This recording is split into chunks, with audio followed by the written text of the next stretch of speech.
ਅਸਲਾਮੁਅਲੈਕਮ ਅਸਲਾਮੁਅਲੈਕਮ ਐਸਵੀਐਸ ਤੁਹਾਡਾ ਹਮੇਸ਼ਾ ਇਤਨਾ 30,000 ਮੈਨੂੰ ਮਿਲ ਗਿਆ।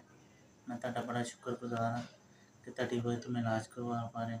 ਅੱਲਾਹ ਪਾਕ ਜਿਹੜਾ ਮੇਰੀ ਮਦਦ ਕਰੇ, ਆਬਾਦ ਰਹੇ, ਖੁਸ਼ ਰਹੇ ਤੇ ਅੱਲਾਹ ਆਪਣੇ ਬੱਚਿਆਂ ਦੀ ਖੁਸ਼ੀਆਂ ਦੇਖਣੇ ਨਸੀਬ ਕਰੇ। ਐਸਵੀਐਸ ਬਹੁਤ ਬਹੁਤ ਸ਼ੁਕਰਗੁਜ਼ਾਰ ਹਾਂ ਮੈਂ ਤੁਹਾਡੇ ਪੈਸਿਆਂ ਦੀ ਵਜ੍ਹਾ ਤੋਂ ਮੇਰਾ ਇਲਾਜ ਹੋ ਪਾ ਰਿਹਾ। ਤੁਸੀਂ ਮੇਰੀ ਹਰ ਮਹੀਨੇ ਮਦਦ ਕਰ ਰਹੇ ਹੋ। ਤੁਹਾਡੀ ਬੜੀ ਬੜੀ ਮਿਹਰਬਾਨੀ ਕਿ ਤੁਹਾਡੇ ਪੈਸਿਆਂ ਦੀ ਵਜ੍ਹਾ ਤੋਂ ਮੇਰਾ ਇਲਾਜ ਹੋ ਪਾ ਰਿਹਾ। ਜਿਹੜਾ ਇਸ ਮੇਰੀ ਮਦਦ ਕਰ ਰਿਹਾ ਉਹਦਾ ਬੜਾ ਸ਼ੁਕਰਗੁਜ਼ਾਰ ਹਾਂ ਕਿ ਮੈਂ ਝੋਲੀ ਚੁੱਕ ਕੇ ਦੁਆ ਦੇ ਸਕਦਾ ਉਹਦੇ ਦੀ, ਹੋਰ ਮੈਂ ਕੁਛ ਨਹੀਂ ਕਰ ਸਕਦਾ। ਜਿਹੜਾ ਮੇਰੀ ਮਦਦ ਕਰ ਰਿਹਾ, ਅੱਲਾਹ ਪਾਕ ਉਹਨੂੰ ਆਬਾਦ ਰੱਖੇ, ਖੁਸ਼ ਰੱਖੇ, ਸਲਾਮਤ ਰਹੇ, ਆਪਣੇ ਭੈਣ ਭਰਾਵਾਂ 'ਚ ਇੱਜ਼ਤ ਕਮਾਵੇ।